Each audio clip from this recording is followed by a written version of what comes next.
Habari kaka, nahitaji logo ya studio. Jina ni CJ Studio. Iwe simple and clean. Napiga picha na nashuti video, pia natengeneza poster. Okay. Kwa hatua ya kwanza, kabla hujaanza kudesign logo, lazima uwe na idea kichwani. Kwa mimi idea yangu ya kwanza ilianza ni kuunganisha C plus na umbo la kamera. Kwa niliendaje kuunganisha ni hapa. Nikaanza nikatengeneza maduara matatu ambao nitakuja kuyakata, nitapata C na lenzi. Nikaja nikatafuta ile engo ya juu ya kamera juu ikoje. Kwa nikatafuta engo ya juu pale, unaona kama kuna ka view finder, ili watu wa kamera wanafahamu pale juu kuna kuona kama view finder, sehemu ya kuonea jicho lako pale una view kwa kuchungulia wenyewe wanasema. Pa nikapiga hapo, nikaja hapo, lengo lilikuwa ni kutafuta naipataje C plus umbo la kamera zote kwa pamoja. Kwa nikachukua shape builder tool yangu. Nilipochukua shape builder tool yangu nikaanza kuzifanya pointi sasa zikae sawa. Umeona hapo kuna sehemu ambazo zilikuwa na goma kuunganishika na kuform curve. Kwa mimi nikachukua shape builder tool yangu nikatengeneza hapo, nikachukua curvature tool nikaunganisha point yangu hiyo hapo. Nilipounganisha nika drag in na nikapata view, nikapata kamera ambayo imeunganika pamoja na C. Nilipofanya hapo nikaanza kutafuta sasa kile kidude cha katikati ambacho kitaonyesha kwamba hii ni kamera. Hata kama sio pase itaonekana ni kamera, lakini itaonyesha kwamba hii ni kamera.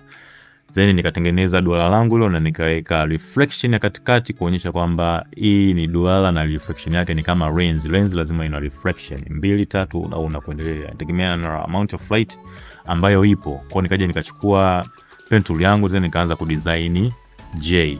Kwenye kudesign J hapo nikatengeneza kwa kutumia pen tool, ukaona mistari kwa minyofu. Nikachukua curvature tools na nikapindisha zile sehemu ambazo ilikuwa inaonekana ni angle na nikupata ile curvature tool. Then nikachukua hapo kwenye reflection yangu. Sasa reflection inabidi isiwe na angle ambayo iko kama rectangle, lazima upate sharp angle. Kwa nikaunganisha zile pointi zangu, then nikatengeneza vibatani vyangu viwili hapa juu, ili ni kama vya kuminyia kama mtu anataka kupiga picha.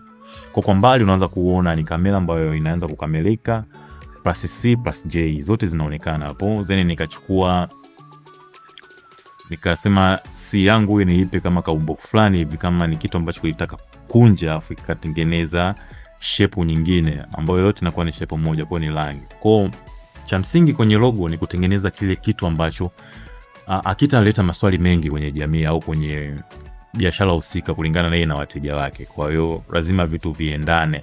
Kwa kama hapa na mtu asipate shida kuitambua logo.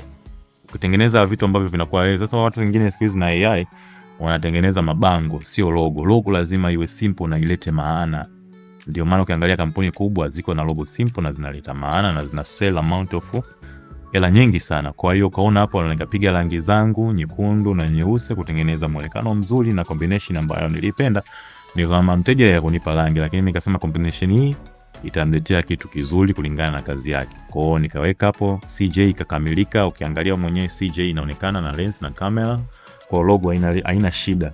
Kwa lengo ulikuwa ni kupata C plus J plus camera. Hapo chini nikaandika tu studio kwa fonti za kawaida ambazo ni Poppins. Kwa kama unataka fonti kama hii unaweza comment tu hapo na mimi nikakupa fonti, na kama unataka darasa kama hili nitakuonyesha jinsi ya kutumia tools, na wewe comment tools na utapata tools za Illustrator. Mpaka wakati mwingine, chao. Kwa design tips kama hizi, follow Madiba Graphics.